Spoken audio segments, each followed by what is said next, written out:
Welcome to Fly on the Wall podcast. I'm your host, Chris Sonkson, CEO and founder of Church Boom. Here you get to sit in on a live coaching session as I coach pastors through the ministry challenges we all face. If you find this podcast helpful, please make sure to like, subscribe, and share. Hey everyone, today we're talking with Brett about supporting your leadership. Both how do you get support, but then how do you support if you're not the main leader? And this is such an important subject because if we don't learn to support, and we don't learn to just kind of line up, then we're just going to have problems with alignment, we're going to have problems with unity, and that's going to create all sorts of issues. So it's a great subject. Make sure to check it out, come up here in just a minute. But before we do, go to churchboom.org. If you've ever thought about being a coach, and you thought maybe, man, I could be a coach. Maybe it's for second income. Maybe it's for a kind of second chapter in your life when you're done kind of pastoring or whatever that you're currently doing now. Check out the Church Boom Coaching Certification. You'll love it. It's all digital. You go at your own pace. And you'll absolutely love it. So if you've ever thought about being a coach, a ministry coach, go to churchboom.org and check out the Church Boom Coaching Certification. Hey, let's jump into today's topic. It's a great one. I know that you're going to love it. Let's jump into it, man. How can I serve you today? What's on your mind? Well, you know, I don't. You're not aware of my story, but have a lot of history in pastoral ministry.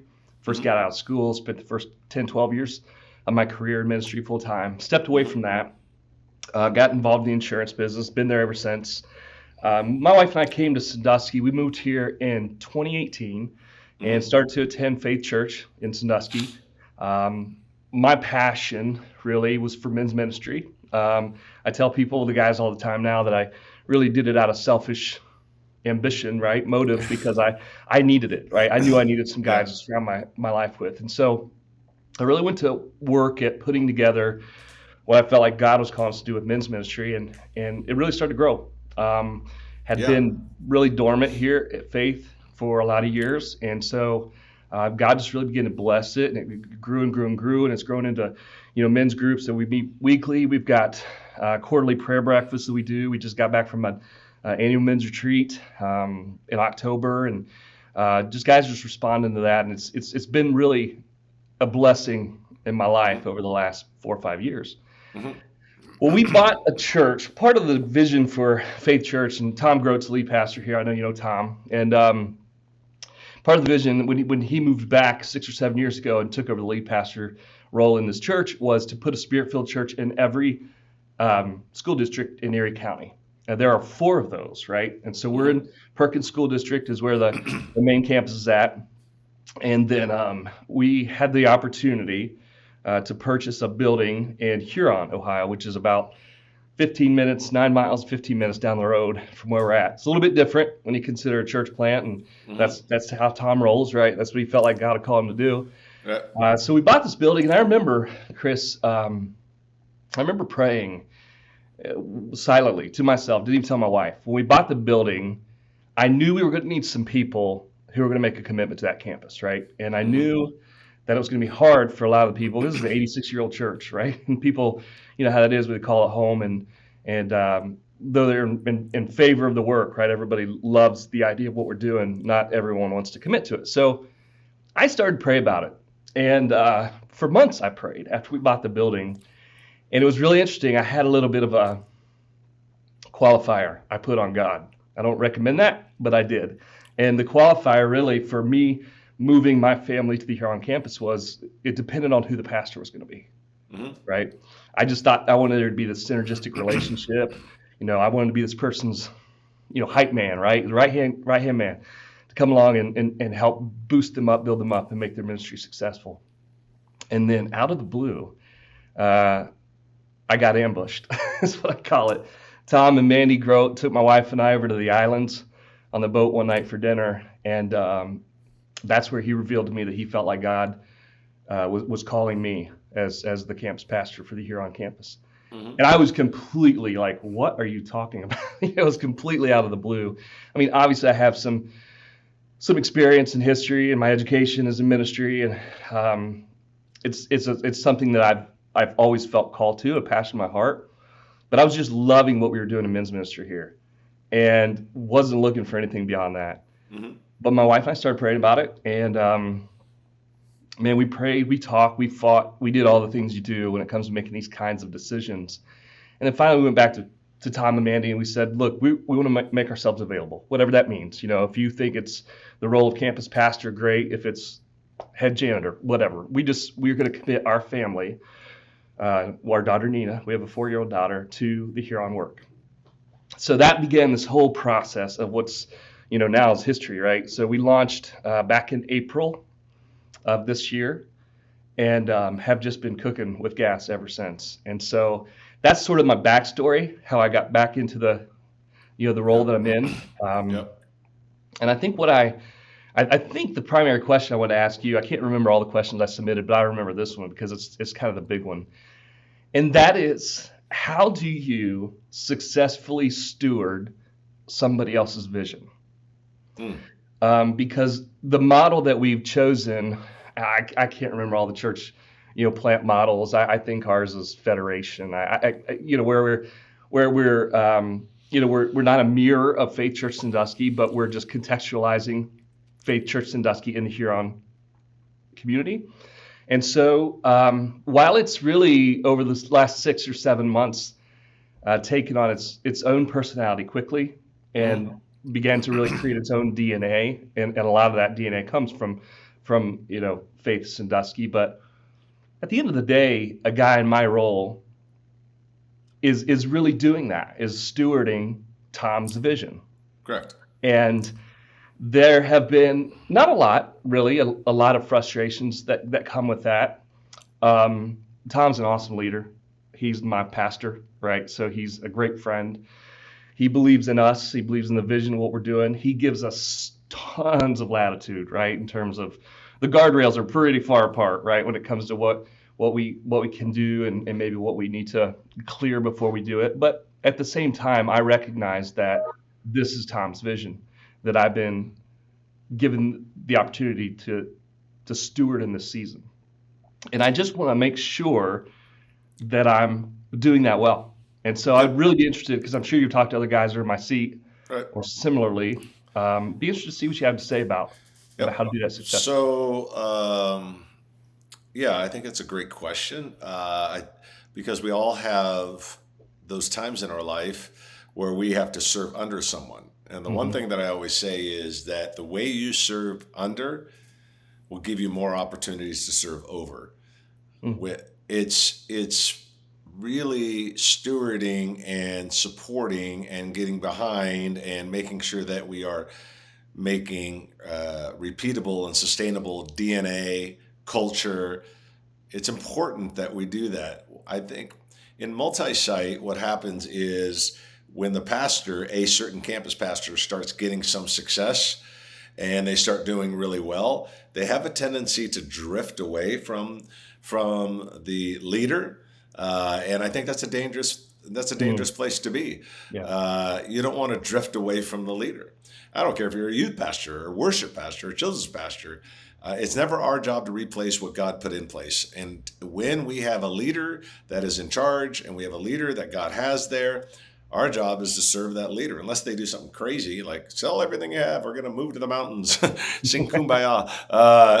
You probably don't want to do that. But outside of that, we serve the leader. And I think it's such an important job to do that. So how do we do that in a practical way?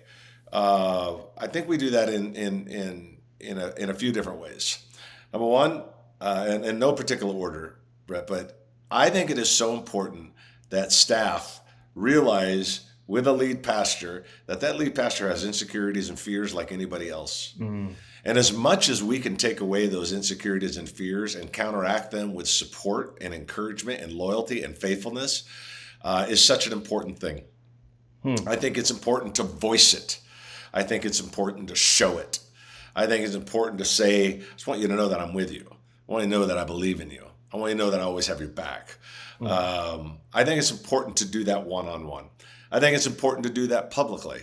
I always believe that loyalty publicly gives you leverage privately. And so loyalty being towards when there's other people in the room, to be able to show that loyalty and show that, hey, we need to I want to follow our pastor. It's important that we follow his heart, his leadership, I think it's important to do that. I think it's important to do that when he's not in the room, not just with your words, but with the expressions on your face. When people get frustrated with a certain leader, what happens is maybe that a subject will come up when that leader's not around, and the specific leader, I'll just use me as an example, I'm in the room, I may agree with what's being said. I may think that, yeah, he is like that, and yeah, he does that. Now, what I may do is not say anything. That's a mistake, because silence gives off the false illusion of approval. It's like, well, you didn't say anything. Yeah, but you didn't say anything. You should have spoke up. You said, hey, guys, we need to be careful with this. Sometimes it's the silence sometimes it's silence, which ultimately gives off the approval. Sometimes it's the expression on our face where we don't stay silent. We're like, well, let me tell you, never mind, man. I'm just going to keep my mouth shut. Well, come on, man. You already told everybody in the room you believed it. That drives me nuts, because people are like, I didn't say anything. I'm like, you didn't need to. You said volumes with the few words you did say. So I think it's important to lead the way in a church organization in front of people when he's there, one-on-one, when it's just you and him, and when he's not there, that by our words and our actions, that we do everything we can to make sure he feels secure, because every leader struggles with insecurity, and every leader has the orphan spirit. Every leader does. And you're struggling with that. So to be able to counteract that, I think, is really, really important. And the last thing I'd say is protect the culture and protect the DNA of the church. Don't let it start looking differently and feeling differently and so far off one way or another that Tom comes and visits the campus and it's like, I don't even recognize this church. You don't want to do that. You want to make sure, man, we protect the culture. Things like, like our leader says, like our leader models. Those things are really, really important.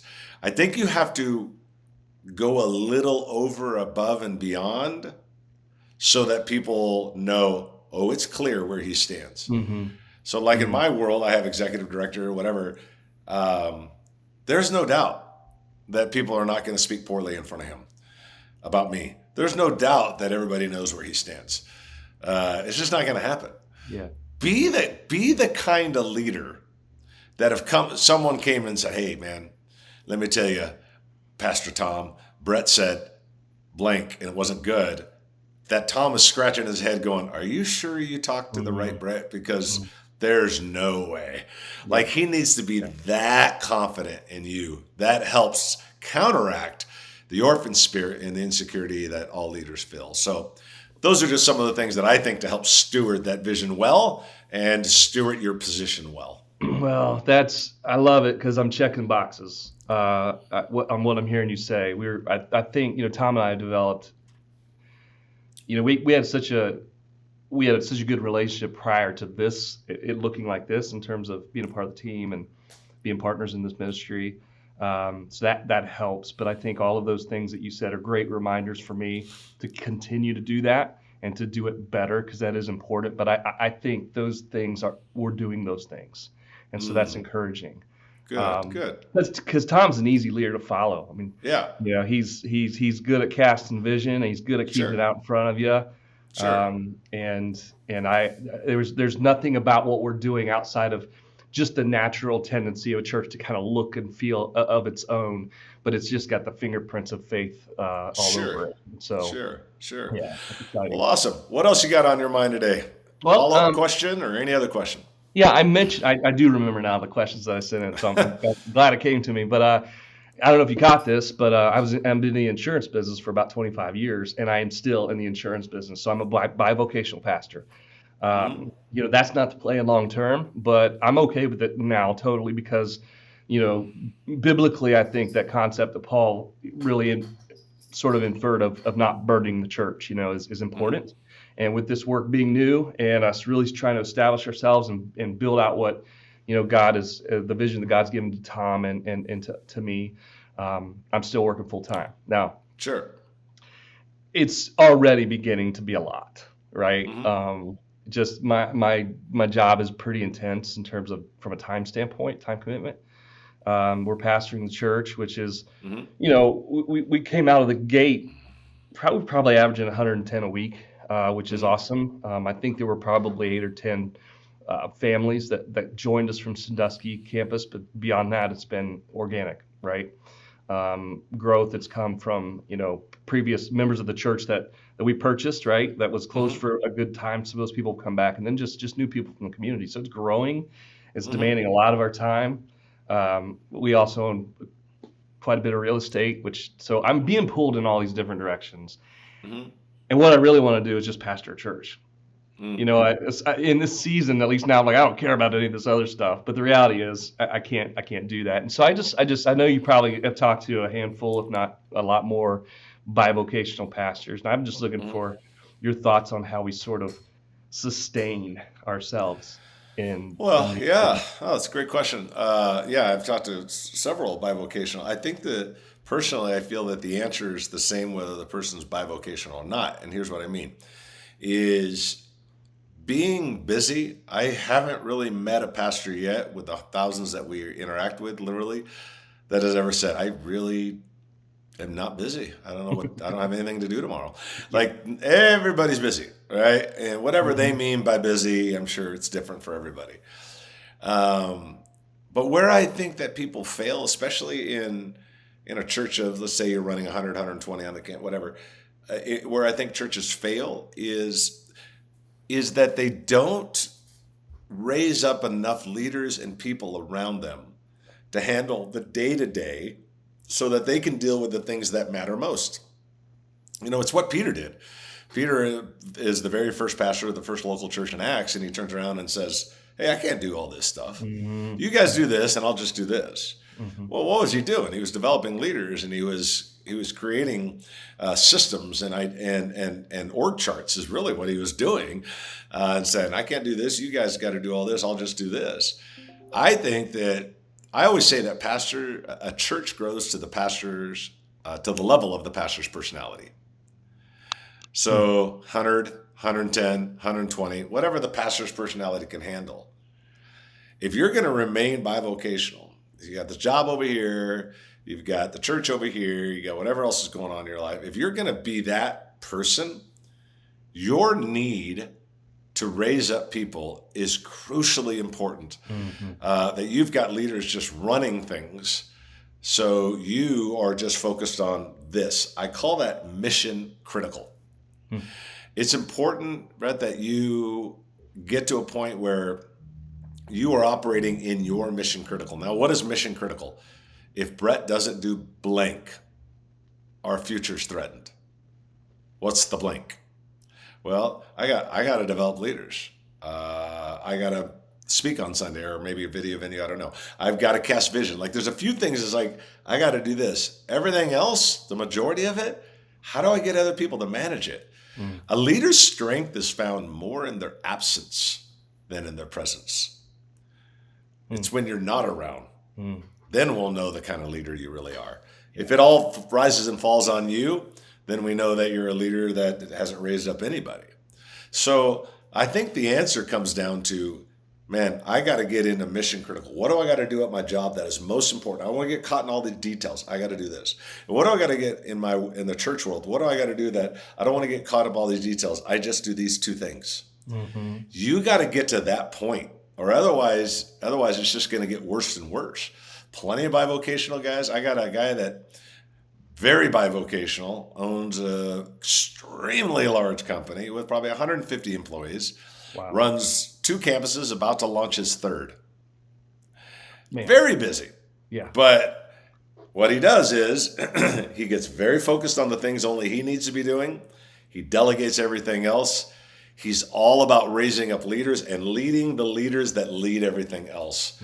If you don't get into that mindset where it's like, I lead leaders. If you don't get to that mindset, the tension isn't gonna go away. It's only gonna get worse. And then something's gonna suffer. Yeah. Well, that's encouraging. We operate under what I'm sure you're familiar with the central services model, and so a lot of what most pastors have to do, I don't have to do. Right? That's just Right. handled by central services.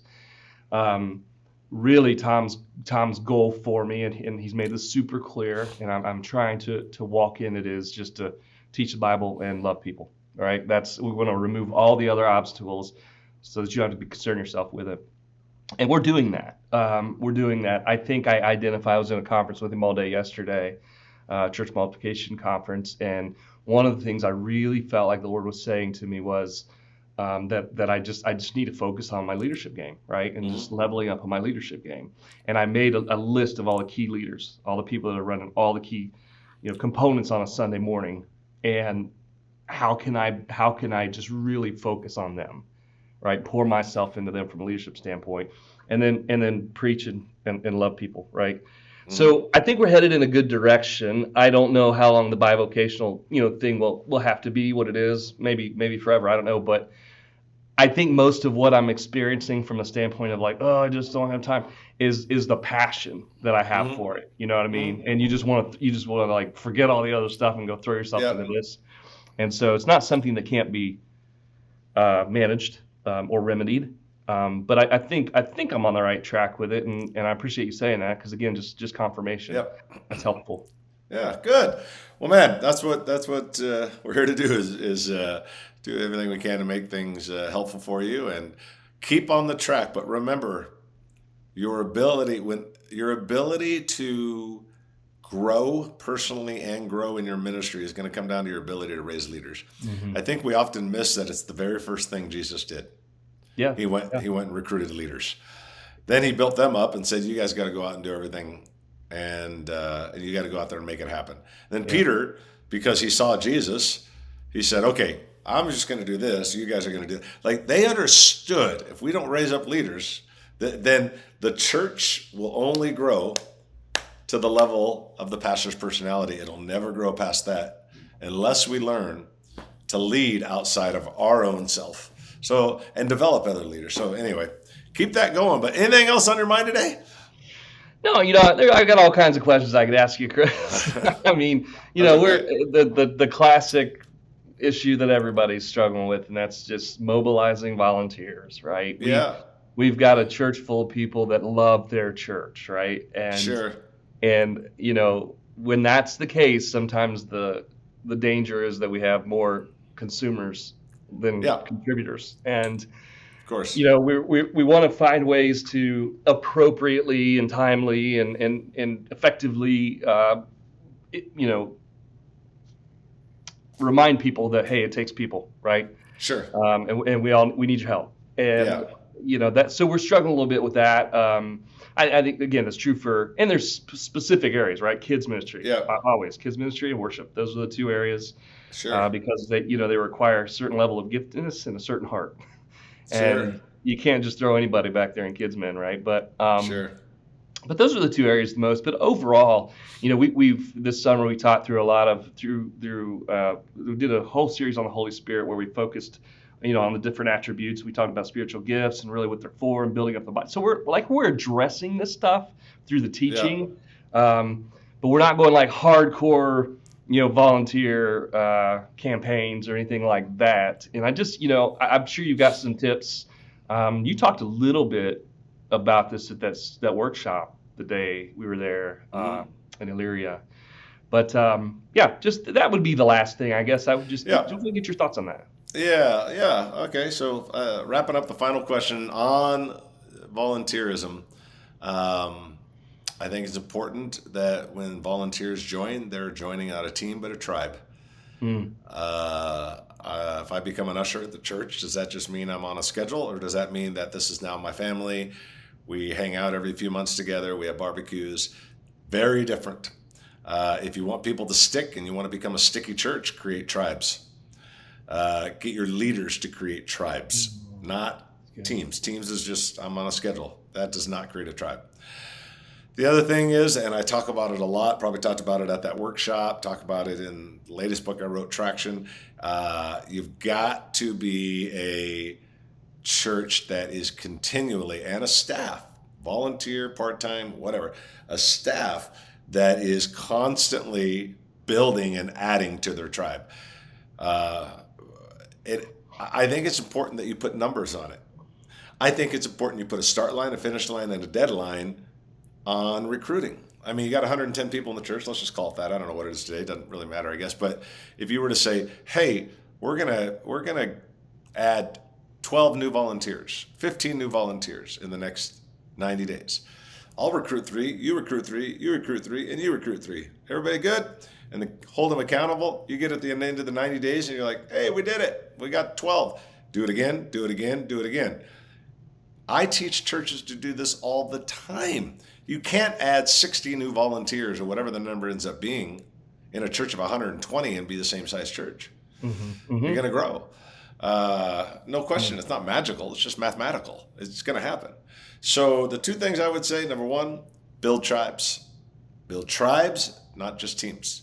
And secondly, get your team to be committed and held accountable. All of you as a team effort to go on. You can do it every 30 days, every 90 days, whatever you want to do. I call it in the book Traction, the 90-day run. You do 4 90 days in a year. What would it look like at the end of that year? Well, like I said, if you have 60 new volunteers, how could you be the same size church? It is, in my opinion, instead of focusing on the result, we're going to be 200 by the end of the year. Focus on the activity, and the activity will get you the result. Mm-hmm. I think that our stress comes when we drift into God's lane. We're in charge of the hustle. God's in charge of the harvest. Let's hustle. Yeah. And then let's not drift into his lane and start setting goals of this, which is fine, but getting all stressed out over here. Let's just say, God, like right now, there's a church that is growing quickly. I'm executive coaching them. We do a lot of executive coaching for churches that really want to just see explosive growth. And this is what they want to be by the end of 2026. We're working on it right now. So we're saying, okay, so that means every 30 days, here's how many more volunteers you need. Yeah. It's interesting. Here's the numerical goal of the attendance by the end of the year. And most people, to break that down, it's like, okay, how many first-time guests are you going to need? How many people need to join ministry every 30? So we're breaking down activities, and we can measure those to know we're even having a chance to make that happen, rather than just 300 by the end of the year. Well, how's that going to happen? But now we're breaking it down, and that's a crucial part. I picked up Traction, so I want to get into that. But I think I remember you talking about that at the workshop we were at. It's almost like a cookbook. Yep, right? It is. You work backwards, right? You work right through it, and it's got a lot of ideas and thoughts in there. So anyway, but hey, man, really great talking with you today. Thanks for jumping on the podcast and hanging out. Oh, my goodness, man. It's my pleasure. Hope you found it helpful. You've got all kinds of wisdom in there, and I'm glad to pick up a little bit of it today. Thank you. Yeah, absolutely. Well, hey, thanks so much for being on, and have a great day, my friend. You too. See you, Chris. All right. Bye-bye. Thanks. Hey, I hope you enjoyed the podcast today with my buddy Brett on supporting your leader. And also, I want to remind you to check out churchboom.org if you've ever thought about being a ministry coach to pastors. It doesn't matter what size your church is. If God's wired you to help other leaders, you can do this. If you go to churchboom.org and check out the Churchboom Coaching Certification Program, it's all digital. You go at your own pace. We have ongoing support. We do everything we can to help you become successful in being a coach. So make sure you check out churchboom.org and check out the Coaching Certification Program. We will see you next time on the Fly on the Wall podcast.